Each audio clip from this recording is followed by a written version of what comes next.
જય દ્વારકાધીશ। જીવનમાં જ્યારે દુઃખના પહાડ તૂટી પડે ને ત્યારે એક વાત હંમેશા યાદ રાખજો કે સોની એ જ સોનાને વારંવાર અગ્નિમાં તપાવે છે જેમાંથી એને સૌથી સુંદર ઘરેણું બનાવવું હોય। તમને કદાચ એવું લાગતું હશે કે દ્વારકાધીશ મારી જ કસોટી કેમ કરે છે, પણ હકીકતમાં એ તમને પીડા નથી આપી રહ્યો, એ તમને ઘડી રહ્યો છે।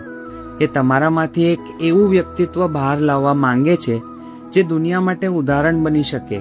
જ્યારે દર્દ હદ વટાવી દે ત્યારે ફરિયાદ કરવાને બદલે આંખ બંધ કરીને કહેજો કે હે ઠાકર, તારી મરજી, તું જે કરી રહ્યો છે એ મારા સારા માટે જ હશે।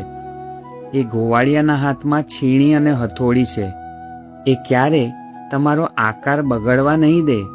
બસ ઘડાતી વખતે હિંમત ના હારતા, થોડીક ધીરજ રાખજો, કાલે તમારું મૂલ્ય અમૂલ્ય થવાનું છે। જય દ્વારકાધીશ।